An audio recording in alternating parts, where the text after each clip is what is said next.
Hey everyone, this is BlackHawkSC and welcome back to my channel. If you're familiar with the lineup of mechs in the game today, you may have noticed that clan lights have the least representation among mech classes.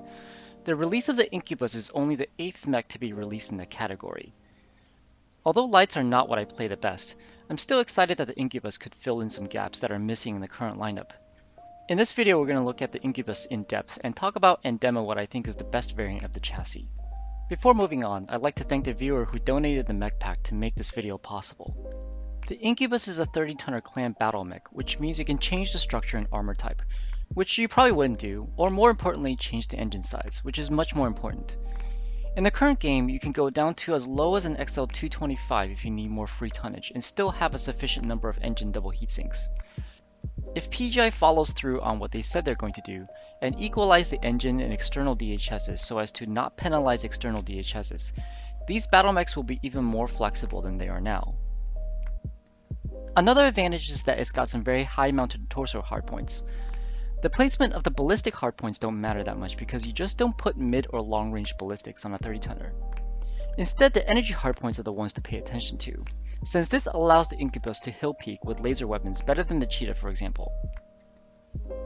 The 4 and 5 variants from the reinforcement packs are especially notable, with the 6 and 3 torso energy hardpoints respectively. A weakness that immediately comes to mind is how wide the chassis is. This is one light where you probably would be better off aiming at the torsos than legs. Having no JJs means that it can't dodge shots using vertical movements, and its movements are more predictable. And no ECM means that the enemies can easily see your positioning mistakes and get some shots off. At 30 tons, the mech doesn't carry much armor, so when it does get shot, it doesn't take much to kill it. This vulnerability is the Incubus's drawback against the Cheetah and the Piranha. Another drawback is just how similar all the variants are. All the Incubus variants are mostly ballistics and energy except for the 4. Sure, the 3, 5, and Saber Hero have some missile hardpoints, but not enough to make it a serious SRM bomber. Kanajashi also made pretty much the same point in his video, except I'd go further and say that even 3 missile hardpoints on the Saber makes carrying missiles a tough sell. Given how close I have to be to use SRMs, and the poor defensive nature of this mech in close quarters combat, I'd really want no less than 4 SRM launchers to make it worthwhile. Neither are ATMs and LRMs good options due to their weight. Considering that the Saber is 100% designed by PGI, I don't see why they couldn't have made the mech more interesting. Given that the Gener 2C can take 6, an SRM Incubus would simply be a viable option and not anything overpowering. Looking at build options, most variants are going to be either MG and laser backstabbers or short to mid-range poke. As an MG mech like this 2 build, there's competition from several mechs in the game today, from the Piranha to the Mislinks. Even the Arctic Cheetah can carry 8 MGs without giving up its ECM. If you're interested in an MG Cheetah build using the Shard Hero Omnipods, I did a video some time ago which I'll link below. So as a backstabber, I think the Incubus can be effective, but it does it worse than the existing clan lights. Where I think the chassis will make its mark on the game is when it comes to range poke. As I said earlier, no ECM, JJs, and rather wide geometry makes it vulnerable at close range. Your best bet then is to stay away and ideally use its high mounts to avoid getting shot. There are 3 variants that I think can do it well, each with its own unique flavor. Let's talk about the Saber Hero first. Sure, it's the variant with the most missile hardpoints, but those 2 high mounted energy and 10% energy cooldown quirk makes it ideal for dual heavy larges. With the 5, you can swap one of the heavy larges with 2 ERMLs, which is going to trade a little bit of alpha for more heat efficiency. Finally, there's the 4, which is the mech that I'm going to demo. The 42 high mounted alpha beats anything that the Cheetah can carry using similarly positioned hardpoints. The Gener 2C-A can also do the same build, but has to expose its massive torso to get out its firepower. The Purifier gets close if you use a heavy large ER medium combo on the high mounts, but you have to deal with the drawbacks of the Kitfox chassis. So among the existing mid-range poke lights, the Incubus does it the best. In quick play, high mounts aren't always going to be useful because on many maps, there's no good hill to poke over where it's also safe for you to go about your peaks. But high mounts are never a bad thing. For my skill tree, I'm going to max out laser duration and get most of the heat gen nodes. I get most of the durability nodes and half a speed tweak. Notice I put a bit more nodes on the torso pitch since all of my weapons are torso mounted. Then I get most of Cool Run. Alright, let's see this mech in action. In this match we're on HPG. HPG should be a good map for this build because it offers a lot of kind of ridges to peek over.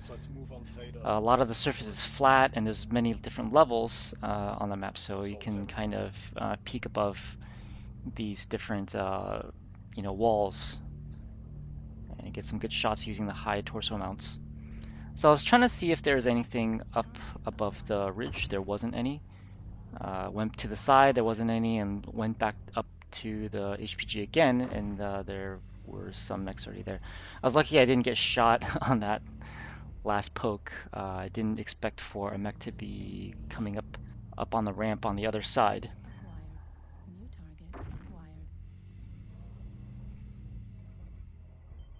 If you look at that Mad Cat build, it's running a dual ultra 20s. I highly recommend against dual ultra 20 builds.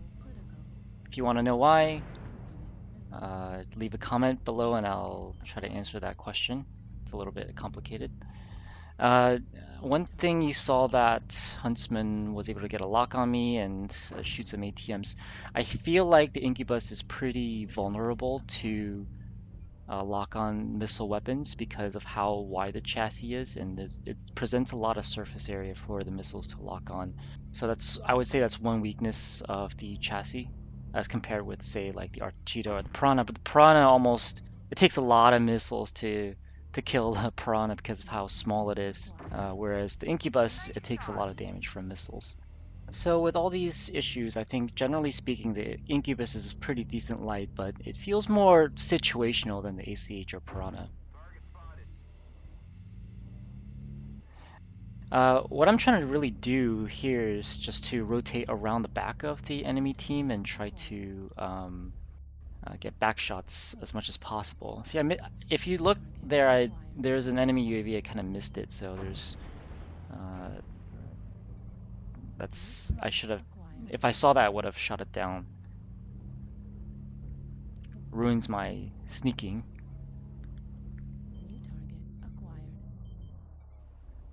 I'm trying to get a back shot on that Thunderbolt. I got his back cord out. If I get one more shot over there, but it turned around before I could fire my weapons again.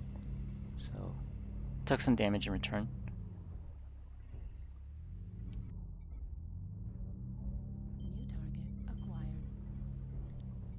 You normally want to stay further away from enemies, but at that point it wasn't really possible. An LRM Atlas.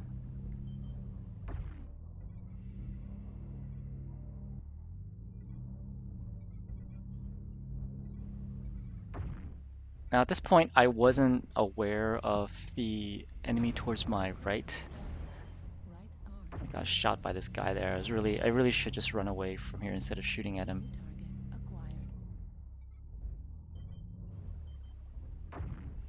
Got a good back shot on the Annie.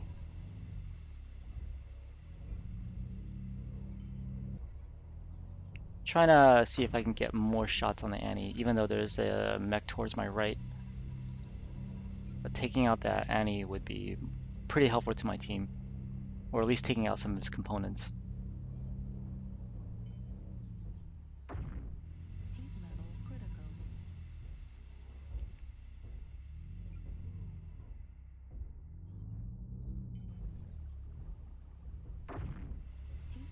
Yeah, we're able to get a kill on that Annihilator.